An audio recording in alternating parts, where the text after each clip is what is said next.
various things which we have.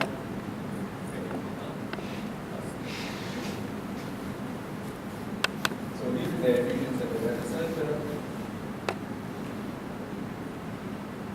So anyway, what I suggest is you can go to this website. If you want to download any material from the website, you need to register. So once you register, it's a one-time event. You just take login and password. So you need to do a survey before you do that. It's a one shot. And once you do that, you are a member of this community. Okay, you can get resources, but you can also contribute. The purpose is actually both, so that you are stay active and get benefit.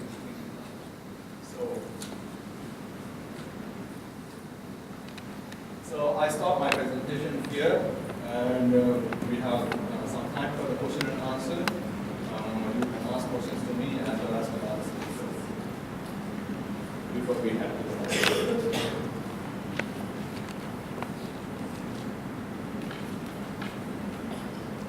Any questions?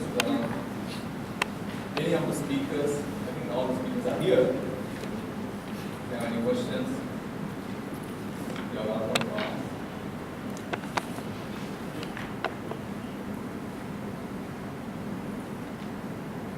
Okay, if there are no questions, we have plenty of time to discuss during the lunch break and also during the coffee break later. And I hope all of you come back. Why? Because there will be a lucky draw, and then the details of the lucky draw will be announced. Yes, okay, yes. I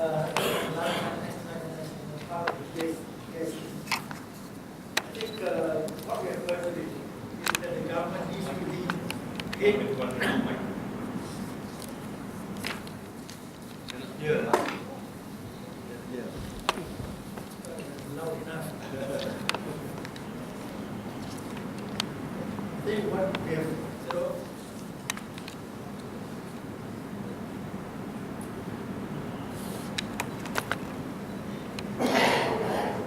okay. Can you hear? Yeah. What we hear is that the government needs to lead, at least by providing the infrastructure or institutional framework for industry to take on. Rather sadly, I don't see anybody from Keta or the Energy Commission here. I made a mistake here, because they are the two agencies that have to drive energy efficiency towards. Unfortunately, our efforts on energy efficiency have been driven more by the private sector industry users themselves. And legislation is not that. The National Energy Efficiency Master Plan has been what I always call cascaded to the National Energy Efficiency Action Plan, and that has been lying idle on the shelf for the last 4 years. How can we get the agencies that are responsible for policy and implementation agencies drive this if they are not participating in this kind of forums to understand what is required? Is this information of the proceedings of these forums submitted to the Ministry and Energy Commission to help drive the efforts for creating the institutional framework that is important? Thank you. Thank you, Mr. Nasan, for the question. Actually, it's a very good question and very relevant. In fact, we try to invite the Keta and then Energy Commission and other stakeholders. Luckily, my friend Steve is here from SETA. We are on the same page. And yeah, your point is true. And then the community platform is created is one of that reason. And of course, MDEC is supporting the community platform. And if once all the data center stakeholders join this community, they can actually go to any government institution with not for just getting some incentive, but you can actually go with evidence. What are the efforts you have taken in order to improve the energy efficiency, and so in return, what are the incentives what the government can offer. So perhaps the MDEC will answer this question better in the panel session. So I leave it here. If there are no further questions, I request. Doctor. Question. Okay, my name is Steve Anthony from Sustainable Energy Development Authority, Malaysia, agency under the Ministry of Energy. Although the ministry is not here, but the agency is here. I do remember that, but this seminar is very good because actually it's reconfirming what we believed about 4 years ago on data center. No need to be cooled down up to 20 degrees. And then when I was with National Energy Center, Green Tech Malaysia now, just to inform you that their data center actually operate using only 1.5 horsepower Panasonic inverter to serve what I call more than 7 servers, which is before was 21 project servers physically was restructured, become only 7 and running at 24 degrees.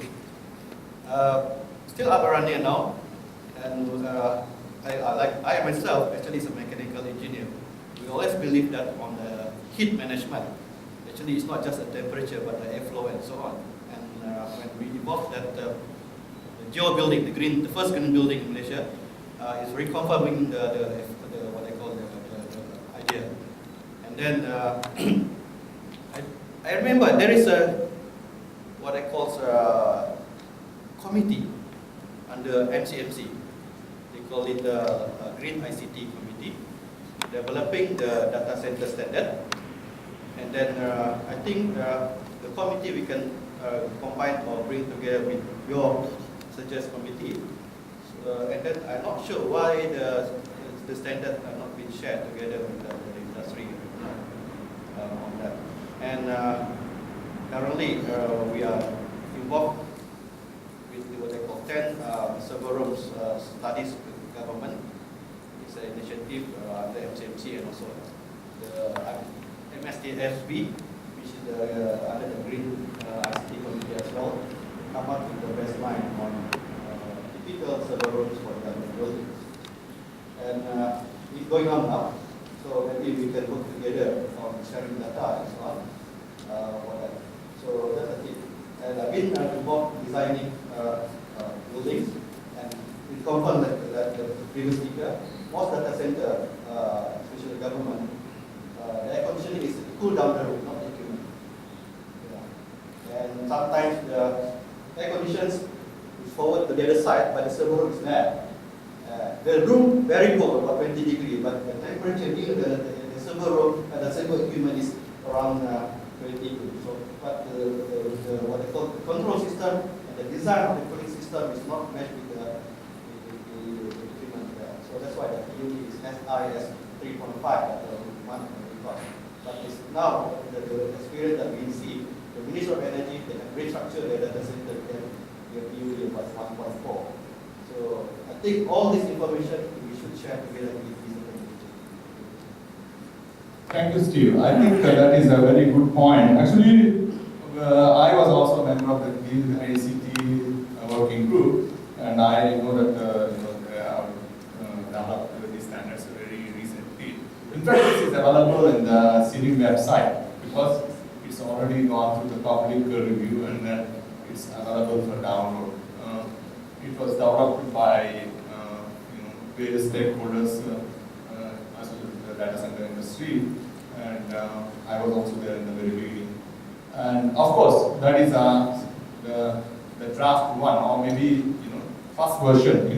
Normally standards will be reviewed every couple of years and then updated because the technology changes and then the practices also change. So perhaps the standard we have not highlighted in this platform, but it's very accessible to everyone, and then people who are designing new data center can straight away use. Of course, both this community and as well as the Green ICT working group can work together to how to move forward in this aspect. And so I leave the rest to the stakeholder to decide. So I thank you everyone for your kind time, patience, and presence. Thank you. Thank you, Dr. Wonder. Ladies and gentlemen, before we go for our lunch break, I'd like to invite Mr. Tan Zimeng onto the stage to present a momentum